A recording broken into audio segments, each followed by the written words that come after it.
Can you talk about the back catalog component of all of this and why we're seeing all these major sales, $500 million for Springsteen, or who I feel like there's someone, Justin Bieber. I feel like there's someone always in the news for new back catalog sales, monetizing hundreds of millions of dollars of their music. So what is that today?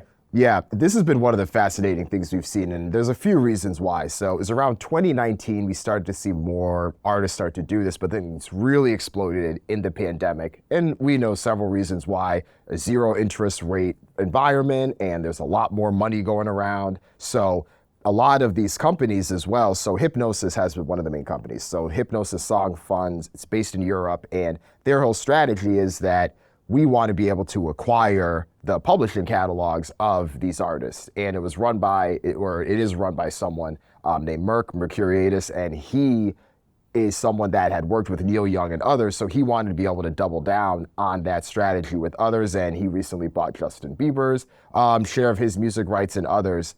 The thing is, this is also happening, though, not just because of the interest rates being low, but because of the data we now have in streaming. If we tie back to that conversation earlier, in the days of buying CDs, even though we all knew what 3 songs we actually wanted to hear on that album, the most popular songs made just as much money on that album as the one that no one listened to, because you got to distribute everything evenly. That's not the case in streaming, because if you actually do want to listen to the hit that has the music video, then that's the song that's going to make more money. And on average, 70 to 80% of the money that a lot of these songs generate from a revenue perspective is from streaming. So streaming gives you 2 things. One, the opportunity to itemize which songs are the most successful, but then the opportunity too to have the data to be able to tell you, okay, what do the trends look like? What do the decay curves look like for these songs? I think we saw a few things though, because you saw a lot of the artists from the 70s and 80s, a lot of like the rock and pop artists,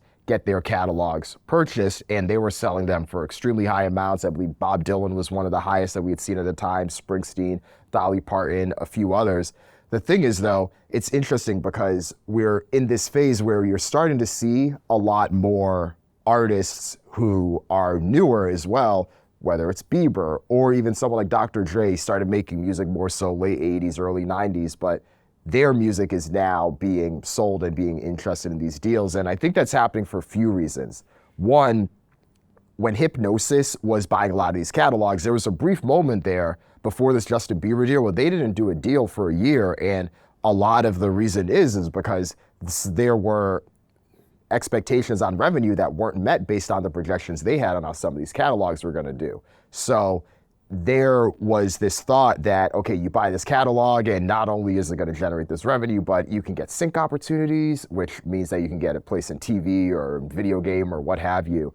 But it still didn't take off because you're banking on so many variables. You're banking on Spotify's growth. You're banking on people continuing to buy at the rate that they are. But I think as we've seen in the past year or so, a lot of these streaming services, whether it's video or audio, came back down to earth a bit because the pandemic growth numbers aren't there. If the pandemic growth numbers aren't there, then you may not get the same amount of streams that you expect. But there's also this generational shift too, because millennials are the largest demographic of people that subscribe to streaming services.